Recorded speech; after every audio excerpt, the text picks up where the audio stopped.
Hello my dear students, ಹೇಗಿದ್ದೀರಾ ಎಲ್ಲರೂ? Welcome to Pallavi tutorials. ಈ ಒಂದು ವಿಡಿಯೋದಲ್ಲಿ 2025-26ನೇ ಸಾಲಿನ ವಾರ್ಷಿಕ ಪರೀಕ್ಷೆಗೆ ಸಂಬಂಧಪಟ್ಟ ಹಾಗೆ ದ್ವಿತೀಯ PUC ಅರ್ಥಶಾಸ್ತ್ರದಲ್ಲಿರುವಂತಹ 4 ಅಂಕದ ಬಹುಮುಖ್ಯ ಲೆಕ್ಕ ಹತ್ತಿಯ ಮಾರುಕಟ್ಟೆ ಲೆಕ್ಕ ಏನಿದೆ, ಈ ಒಂದು ಲೆಕ್ಕವನ್ನು ಯಾವ ರೀತಿಯಾಗಿ ಬಿಡಿಸಬೇಕು ಅನ್ನೋದನ್ನು ಹೇಳ್ಕೊಡ್ತಾ ಇದ್ದೀನಿ.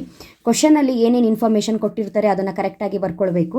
ಹತ್ತಿಯ ಮಾರುಕಟ್ಟೆಯನ್ನು ಪರಿಗಣಿಸಿ. ಹತ್ತಿಯ ಮಾರುಕಟ್ಟೆ, ಈ ಹಿಂದೆ ನಿಮಗೆ ಗೋಧಿ ಮಾರುಕಟ್ಟೆ ಮೇಲೆ 12 ಅಂಕದ ಪ್ರಶ್ನೆಯನ್ನು ಕೇಳ್ತಾ ಇದ್ರು. ಈ ವರ್ಷನೂ ಕೂಡ ಅದು ಇಂಪಾರ್ಟೆಂಟೇ ಆಗಿರುತ್ತೆ. ಸೊ ಗೋಧಿ ಮಾರುಕಟ್ಟೆ ಲೆಕ್ಕವನ್ನು ಯಾವ ರೀತಿಯಾಗಿ 12 ಅಂಕಕ್ಕೆ ಬಿಡಿಸಬೇಕು ಅನ್ನೋದನ್ನು ಹೇಳ್ಕೊಟ್ಟಿದ್ದೀನಿ. ಇಲ್ಲಿ 4 ಅಂಕಕ್ಕೆ ಹತ್ತಿಯ ಮಾರುಕಟ್ಟೆ ಲೆಕ್ಕವನ್ನು ಕೊಟ್ಟು ಬೇಡಿಕೆ ಮತ್ತು ಪೂರೈಕೆಯ ಸಮೀಕರಣವನ್ನು ಕೊಟ್ಟಿರ್ತಾರೆ. ಅದು ಎರಡೂ ಮ್ಯಾಚ್ ಮಾಡಿಕೊಂಡು ಬೆಲೆಯಲ್ಲಿ ನೀವು ಯಾವ ರೀತಿಯಾಗಿ ಸಮತೋಲನ ಉದ್ಯಮಗಳ ಸಂಖ್ಯೆಯನ್ನು ಲೆಕ್ಕ ಹಾಕಬೇಕು ಅನ್ನೋದು ಈ ಒಂದು ಲೆಕ್ಕ ಆಗಿರುತ್ತೆ. ಓಕೆನಾ?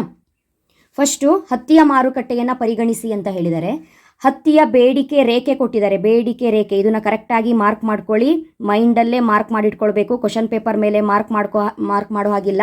ಹತ್ತಿಯ ಬೇಡಿಕೆ ರೇಖೆ Q = 430 - P 430 - P ಆಗಿದೆ. ಮಾರುಕಟ್ಟೆಯಲ್ಲಿ ಏಕರೂಪದ ಉದ್ಯಮಗಳಿವೆ ಎಂದು ಕಲ್ಪಿಸಿಕೊಂಡು ಅದರಲ್ಲಿ ಒಂದು ಉದ್ಯಮದ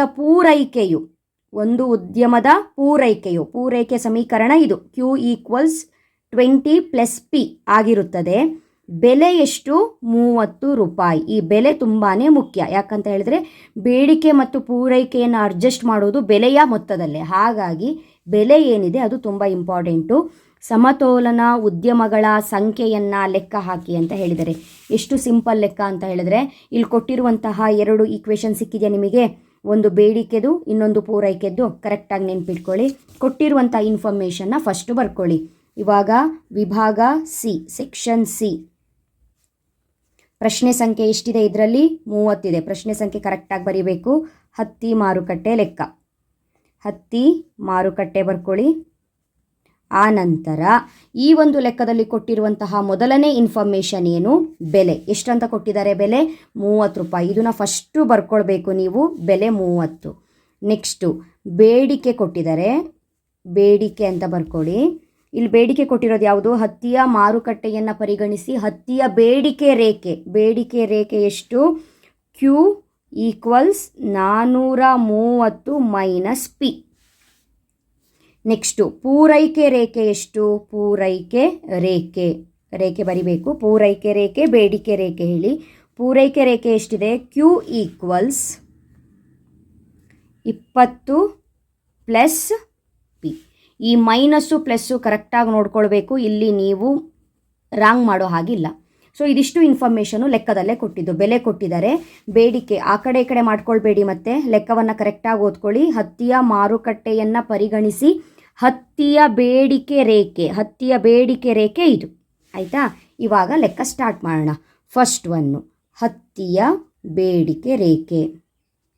ಹತ್ತಿಯ ಬೇಡಿಕೆ ರೇಖೆ ಏನು? ಬೇಡಿಕೆ ರೇಖೆ ಏನಿದೆ? Q = 430 - P.